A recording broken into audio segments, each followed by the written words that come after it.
Wild Animals in South African Game Reserves. We hope that you will find as much enjoyment from it as we found in the researching of the information. It is a privilege for us all to be able to enjoy travel and to see and learn on our journey through life, enriching us as we go.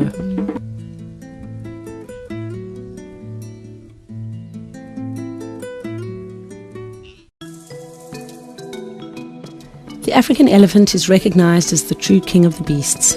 Larger than its cousin, the Asiatic elephant, it grows to a shoulder height of 3.6 meters and can weigh up to a massive 6 tons and has been known to attain an age of up to 65 years. The African elephant is the largest land animal in the world, having evolved over a period of 20 million years. Evolving from a much smaller amphibious animal no larger than a rabbit, it progressed until mastodon, an animal with large tusks and a long proboscis or trunk. Its extinct cousin, the mammoth, was even greater, standing at a shoulder height of 4 meters. Some features of the elephant are worth describing further. The most obvious feature, the trunk or extended nose and versatile tool, is used for gathering food, sucking up water, smelling, guiding youngsters, trumpeting, breathing, and a versatile weapon. The ears, apart from being the organs of hearing, contain a multitude of subcutaneous blood vessels. These facilitate heat loss when the elephant flaps his ears. Flapping ears also fan the upper body. Blood leaves the ears between 8 and 9 degrees cooler than the rest of the body, thus functioning as an effective eliminator of surplus body heat. Notice the wrinkled skin, which helps in temperature regulation by presenting an increased surface area to the surrounding air.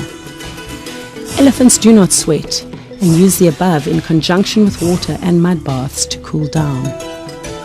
Mud baths also discourage insect attack. The teeth of an elephant are unusual in that the upper incisors grow forward and outward and so form what we know as tusks. Cheek teeth or molars are replaced from behind by new ones when they get worn and drop out. 6 teeth develop progressively on each side of the jaw, but only one set is in use while chewing. Tusks are also used as weapons, for digging, prizing bark off trees, and for shaking grassy clods.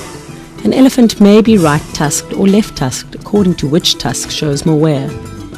In juveniles, milk tusks are replaced with permanent tusks after about 6 to 12 months after birth. When challenged, an elephant will attack and attempt to pierce or unbalance its invader with its tusks.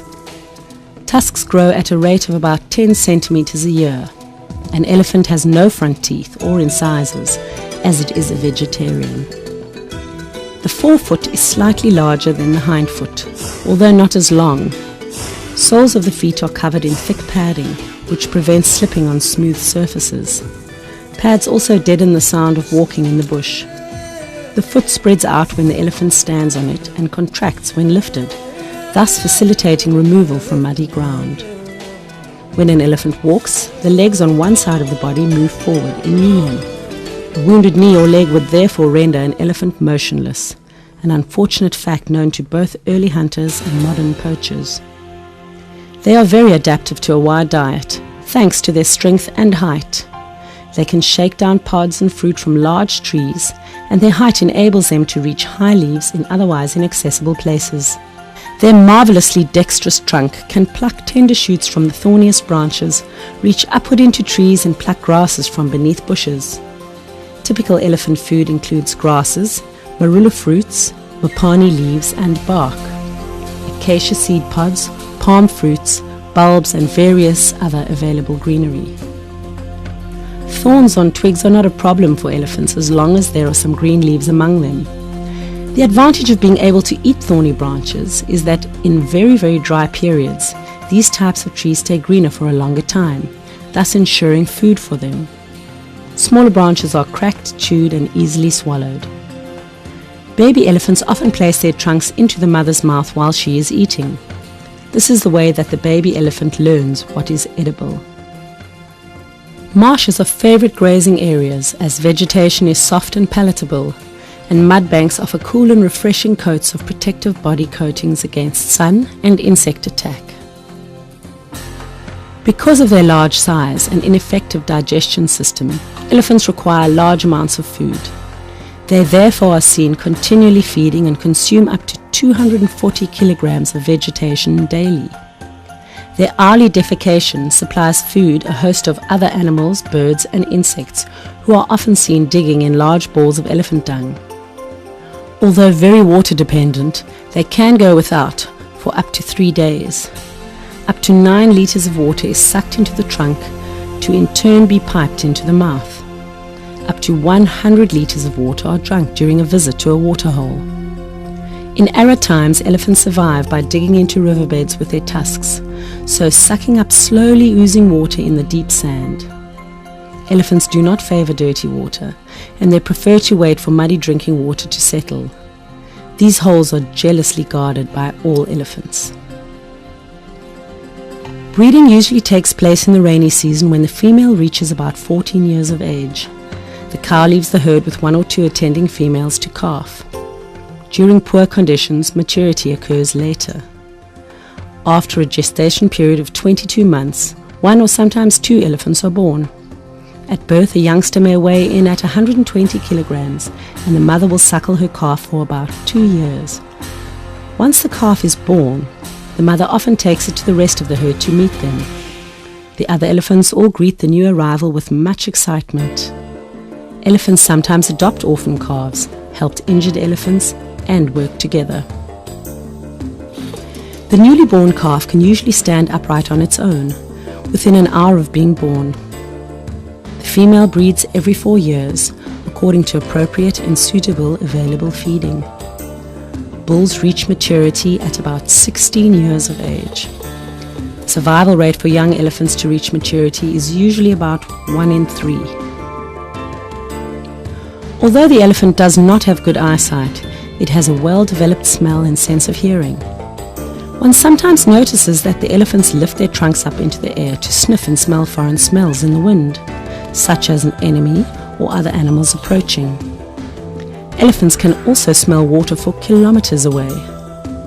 The continuous low rumbling sounds are communicative, calming sounds, like a cat purring. Stomach sounds are often heard when close to the herd. These sounds are said to travel vast distances over the veldt and are similar to whale calls communicating with distant herds. Elephants are roaming animals and are constantly on the move, finding food and water en route. Many kilometers are traveled tirelessly daily. They are excellent swimmers and when crossing deep water use their trunks as versatile snorkels. They graze on average about 18 hours a day, mainly in the early morning and late afternoons and evenings. When the sun is at its hottest, it seeks shade under trees or bushes. The elephant is able to sleep while standing and often does so to mimic awareness to others. In South Africa, many railway lines and even roads have been built by following animal tracks over mountains to construct passes. Wandering elephants use the most practical route and gradient to reach their destination, an ability copied by man in later years. An attacking elephant charges at about 40 kilometers per hour. The most easily recognizable differences between an African and Indian elephant are the size of the animal and the fact that African elephants have much larger ears. African elephants became extinct in northern Africa by about 300 AD. Females wield the power in elephant society and herds are formed around cows and offspring.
White rhino.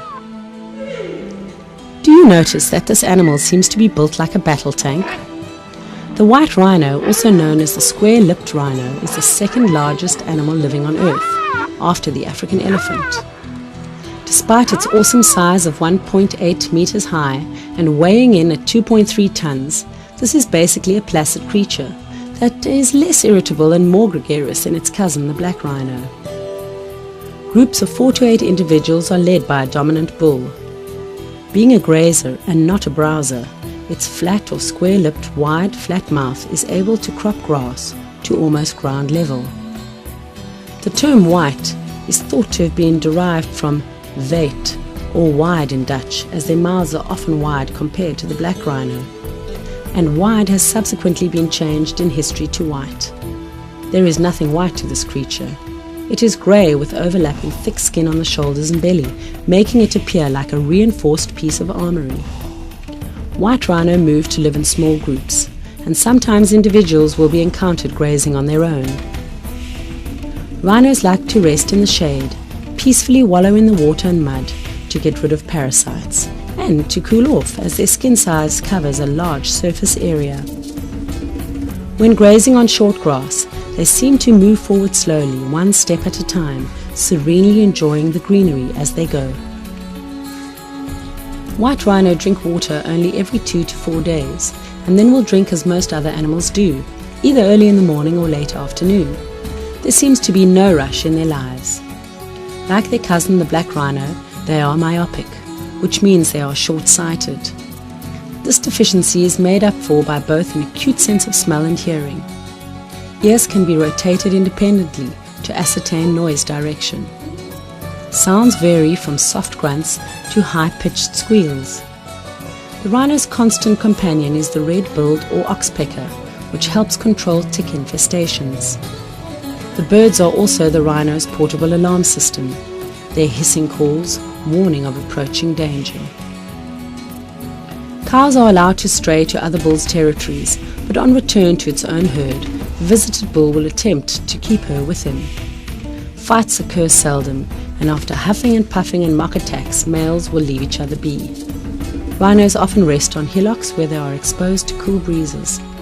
The only enemy that the rhino has is lions in youth and man in maturity. White rhino cows come into estrus for the first time at 6 years. Thereafter, a gestation period of 16 months will produce a single calf. Newly born calves weigh about 50 kilograms. Females will have one calf only every 3 or 4 years and live to an age of 30 years. Rhino young can stand within an hour of birth. And for the first few days, the calf stays near the mother and usually walks in front of the mother, unlike that of its cousin. Juveniles have better vision, and maybe nature thought this appropriate for it to be in front, while short-sighted mom keeps in the background. Mothers nudge the calves in the right direction from the back by gently shoving the calf with her horn. After about 3 or 4 weeks of isolation, the mother and calf rejoin the herd. The calf starts grazing after about 2 months and weans after about 1 year. The horns on the white rhino can reach about 160 centimeters in length. Modern conservators often trim off horns to deter poachers. Horns are also used to insert intricate radio tracking devices.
Lion.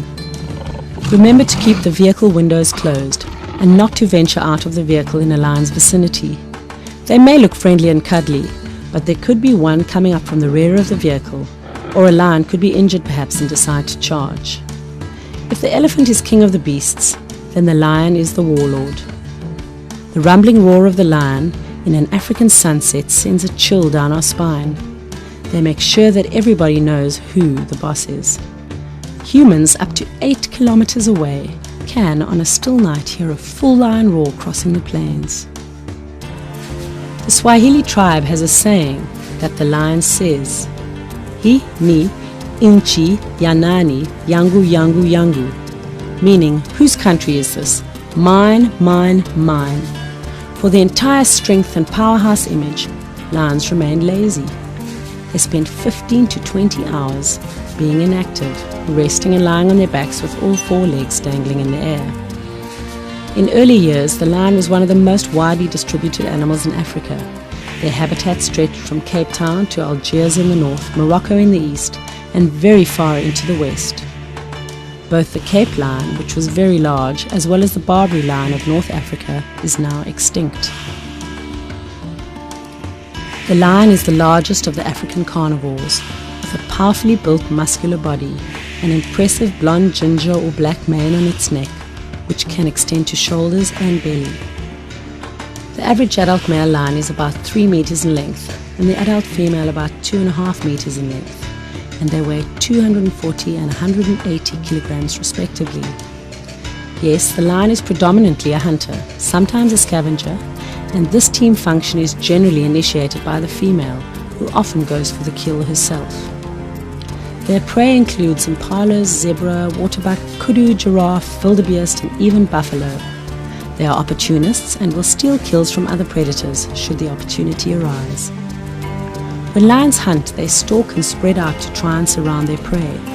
Once a prey is isolated and determined, a short charge is made. Often these charges are unsuccessful. Lion very seldom charge for long distances. Consequently, if the prey can manage to outrun the lion for a length of time, the chances are good that he will not be caught. The prey may be killed in a variety of ways. For smaller species, a neck bite suffices, but for larger ones, the throat is often seized and strangulation follows if the actual bite does not kill. The victim may also have its nose or belly hooked by a lion's paw, while others attack the neck to strangle and fracture the neck. Some lions jump onto the animal, dig their teeth into the haunch, and by jerking upwards, break the victim's back. After meals, lions like to drink water, relax, and sleep. Like house cats, they will also preen. Cubs use this time to socialize and be among other adults. Lions are known for being able to go long periods without water, and if so, it approaches gingerly, as if fearing to get wet at the water's edge. They live in groups known as prides, which can vary between 4 to 30 individuals, and the size of the prides fluctuates according to the size of their area, as well as the abundance of game to capture. The more inaccessible the game, the better the survival rate of the cubs and all other members of the pride. Lions mark off their territory by urinating on trees, rocks, stumps, or other markers. This indicates to other lions that this particular territory is marked off for the exclusive use of the local pride of lions. You may have heard that lions are mostly active during the night. This is the main time when kills are made, pride business is attended to, and structure is reinforced in the pride. Lions are social animals and play with their cubs. They also groom one another. Other females will attend to cubs while their mother is away hunting. They even suckle cubs in the absence of their mother. During the mating ritual, the male will copulate every 20 to 30 minutes for 4 to 5 days. This is because the sperm count of lions is low, and hereby successful impregnation is assured. Gestation takes 108 days, and then usually 2 to 6 cubs are born. Cubs are usually born in a secluded thicket, bush or cave. They remain there hidden at first, while the mother lioness does the hunting. As the cubs get older, so they join the rest of the pride. They are weaned at 10 weeks, and are very close to their mothers until about 18 months. They are usually independent by about 2 years. Once cubs have been abandoned by their mothers, they may stay with the pride or move on and form their own pride. Man is the only enemy of the lion. Hyenas or even wild dogs may kill old and infirm lions or attack youngsters. Other males who have successfully taken over control of a pride will kill all the cubs to ensure the continuation of his bloodline. Lions eventually die of starvation as the loss of teeth at old age prevents the animal from hunting and feeding.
Buffalo. Commonly also called the Cape buffalo, it is unfortunate that no more buffalo inhabit their ancient grazing fields within the Cape colony of old. One of the most impressive and frightening sights of Africa is the mighty steamroller stampede of herds of buffalo thundering across the savannah. Normally not aggressive, it is regarded as the most dangerous animal when wounded by its main natural enemies, lion and man. With its menacing curved horns held high, it will charge, lowering its horns at the last moment to fling its tormentor into the air. Watchers of buffalo are often amazed at the intelligence and cunning of the animal. An alarmed herd, threatened by packs of lions, has been seen to go into defensive semicircular formation, with females and calves within. Unprovoked, however, the buffalo is inquisitive and placid, and will stand and stare at you if you do not interfere. Directly threatened, it may sweep its massive head from side to side in a brief display of bravado, and then back off and retreat. Buffalo are primary grazers and like to drink at least twice a day. Sometimes you will see individuals cooling down in a mud pool or in the shade of a tree. At birth, buffalo calves weigh about 35 kilograms. At 1 year weigh 220 kilograms, and at 3 years about 500 kilograms. At 6 years they weigh over 650 kilograms. Buffalo calves tend to grow by about half a kilogram per day for the first year. They then slow down a little as they are then producing teeth and are getting perhaps a poorer nutritional content. Growth stops at about 4 years for females and at about 6 years for males. Hunters have learned that the buffalo's heart lies more forward than it does in other game. It lies between the 3rd to the 6th rib, ideal for a shot if the head is not clearly visible. Man already used this knowledge during early buffalo hunts. Buffalo occur in the north of Namibia, Botswana, Zimbabwe and southern Mozambique.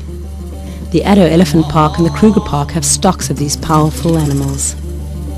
These animals should not be mistaken for either the black or blue wildebeest, which are smaller in stature, and their horns do not meet on the skull.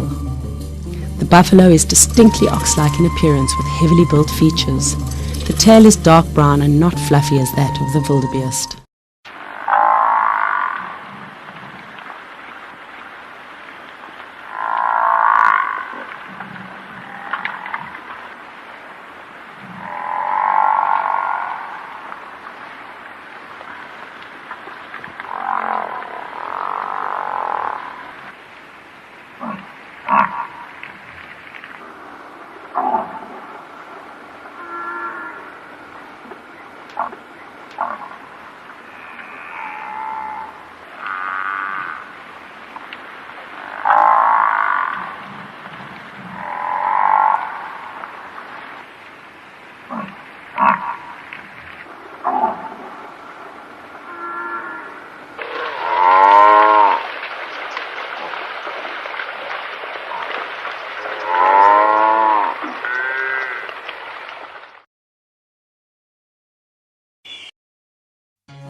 Giraffe.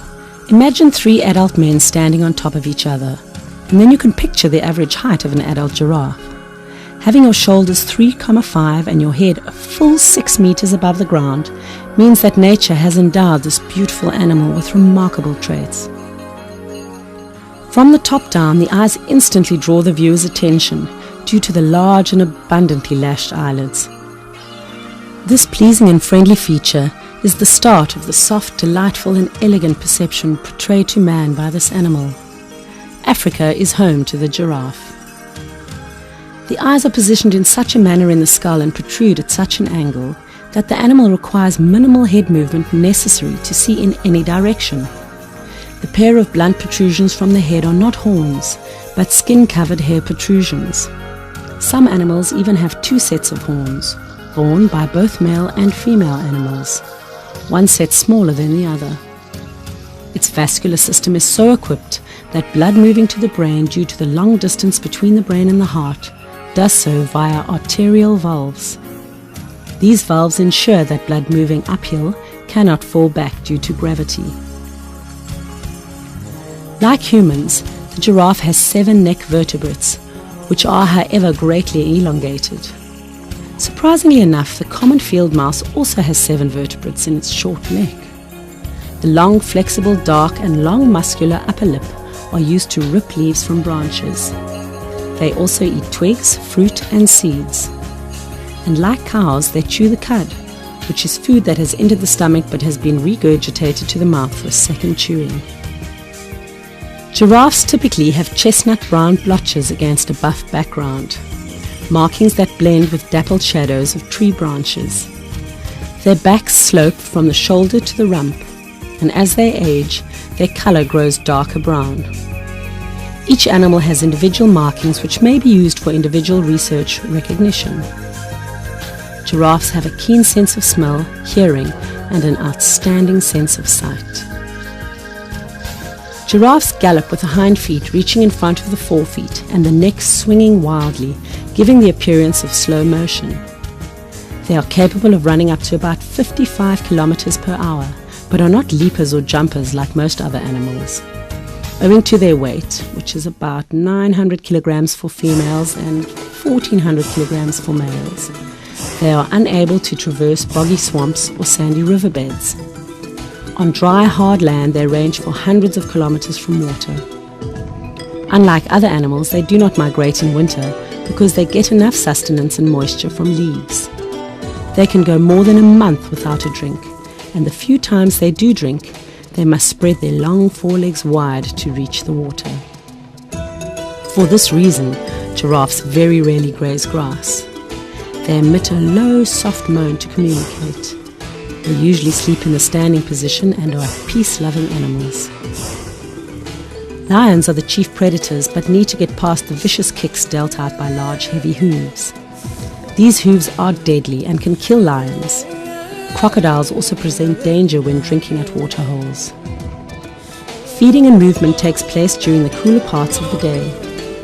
Favorite trees can be noticed by the hourglass shape that forms due to regular cropping. An interesting fact is that overgrazed trees develop bitter tannins to reduce cropping, giving the plant an opportunity to recover from heavy grazing.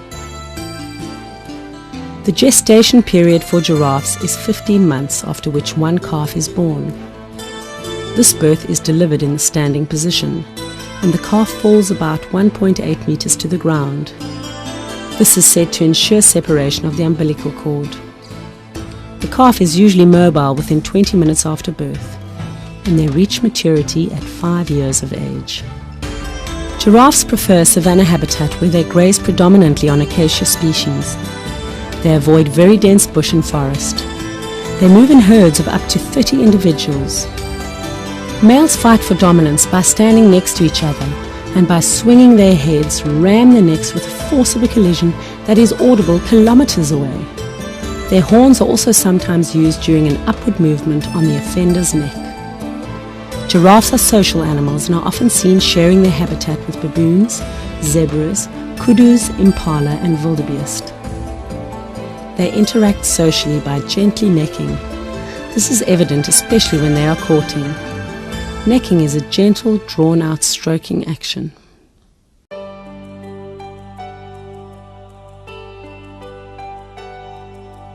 Impala. Impala are the most abundant animals and will most probably be your first sighting of game in the Kruger National Park. Called the rooibok or redbuck, in Afrikaans it is often mistaken to be a springbuck.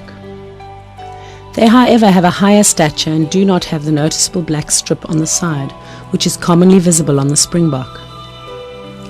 Their horns also differ from the springbok in that the latter's horns curve inward, while the impala's horns point upward in a curve to the rear.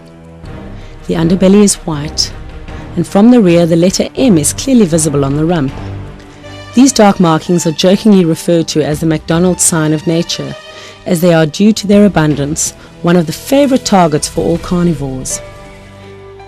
These gregarious animals move in herds numbering from a few to many hundreds of individuals. During the mating season, herd size will change as bulls isolate and defend females in estrus.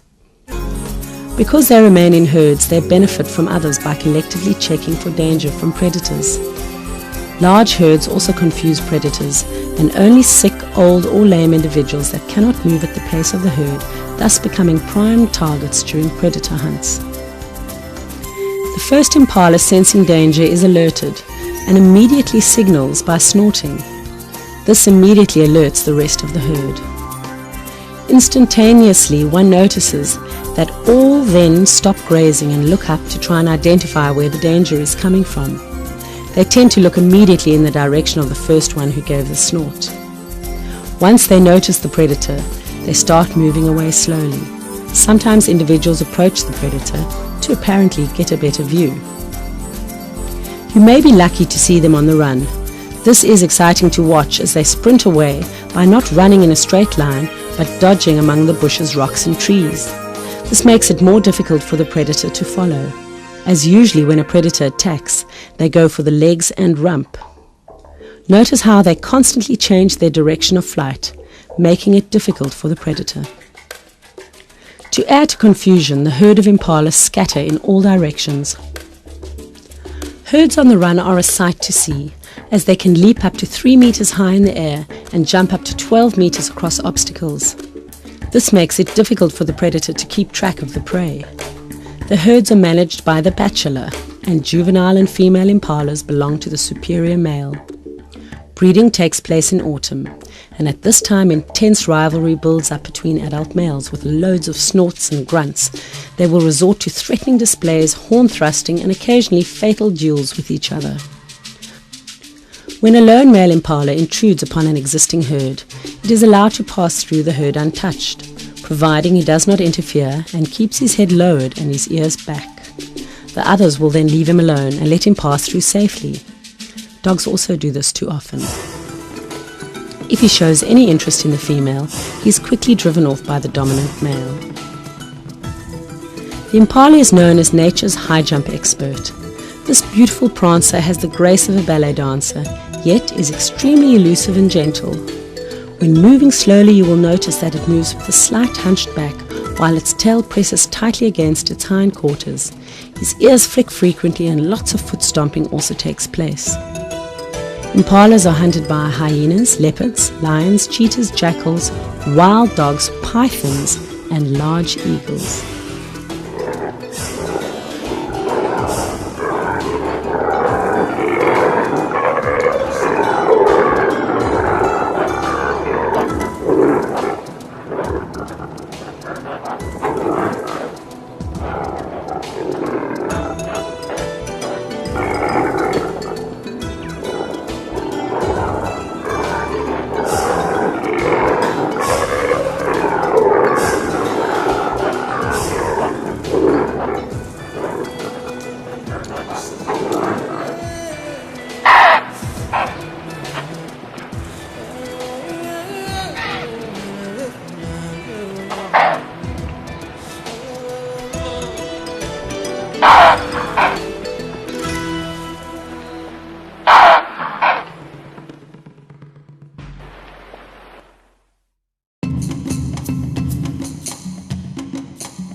Kudu. Kudu are immediately noticeable by their long twisted horns reaching up to 1.6 meters long and thin vertical white stripes in wavy vertical lines down the body and rump. They have large ears and a white stripe across the face from eye to eye. They have a white fringe of hair from the throat to the base of the neck. Their long twisted horns are more prominent on the male than on the female, who have no or very small horns on their head. Adults weigh up to 250 kilograms and live for about 15 years. They are normally active in the early morning and late afternoon, where they are seen at waterholes, whereafter they move on to grazing fields. During the heat of the day, they are difficult to spot as they tend to stand near dappled shade of trees, which offer an excellent camouflage. Observed in the open field, you will notice that they are very wary and ready to sprint away. The kudu is a gentle animal, preferring flight to fight. Enraged kudu bulls, however, at the height of the mating season, become very aggressive toward other males, often causing serious injury to each other. During these fights, horns sometimes get inextricably locked and both animals die an agonizing death. The kudu has the loudest call of any antelope and sounds like a penetrating hoarse bark.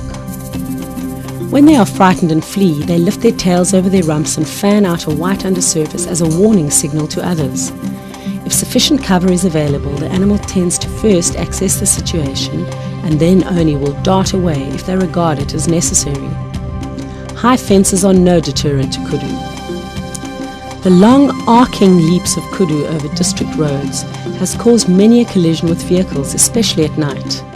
They will graze on anything, even on crops and tobacco fields, making them widely hunted by farmers. They have no problem living on the fringes of human habitation. They mate between June and August, rearing their young in summer.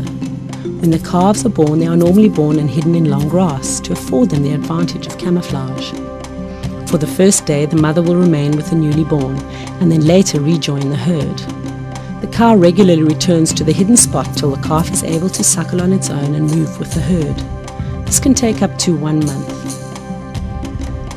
Kudu are well known for jumping fences. They can jump 3 meters in height without a problem from a standing position. They feed both nocturnally and during the day, which means that they will be encountered walking around during a night safari. Kudu prefer grazing the leaves of certain trees. Grasses supplement this diet. Often one will notice that a kudu grazes for a short while from the leaves from a certain tree branch. It then moves on to either another branch, but usually to another tree. This is because many of the trees from which they eat become bitter when disturbed too much, and this causes the kudu to move on. Nature uses this reaction to prevent the kudu from eating all the leaves off the branch, thus protecting the tree from overgrazing and dying. Once trees exude these bitter tannins, they have time to recover from continuous grazing. Leaves are the producers of energy by means of photosynthesis, so they are vital in continued growth and health of the plant. Sometimes they are seen to dig up soil with their horns. This is part of the mating ritual. Kudu prefer savanna woodland with scrub forest and prefer moving close to rocky outcrops and riverbeds.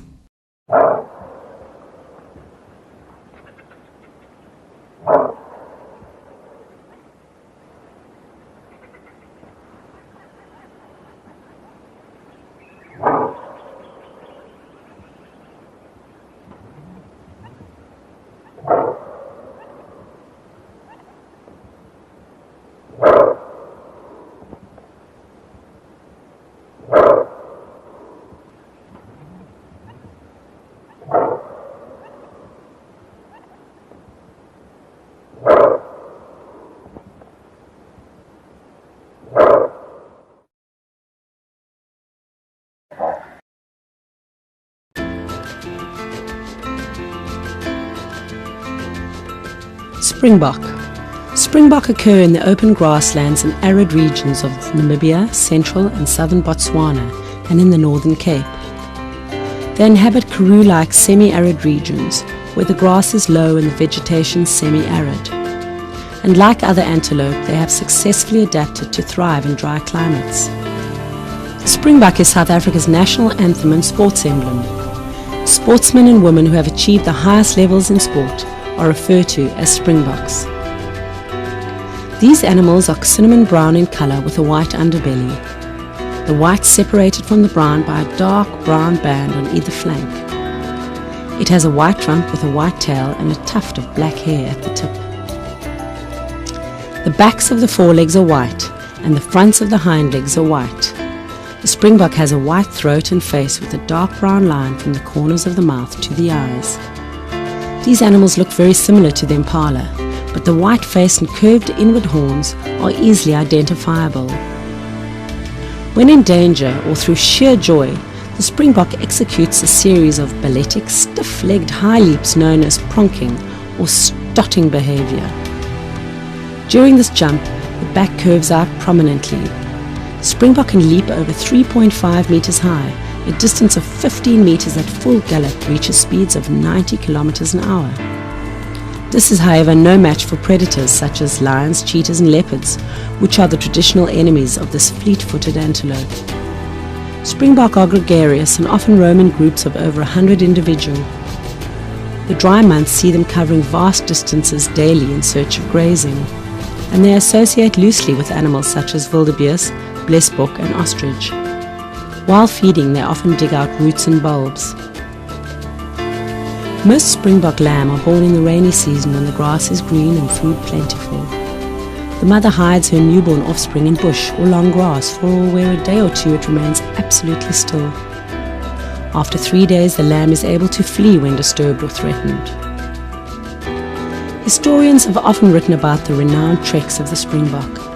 Thousands upon thousands of individuals would migrate over considerable distances, moving instinctively towards areas where rain had fallen. They are known to follow thunderstorms to first-hand enjoy new green shoots. These so-called tidal waves of animals are unfortunately not known today anymore.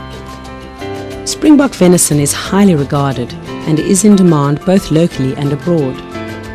South Africans love springbok biltong, which is a dried and spiced strip of meat, a real delicacy. These animals are ideally suited for game farming and be contained by ordinary fencing and have a high reproductive rate.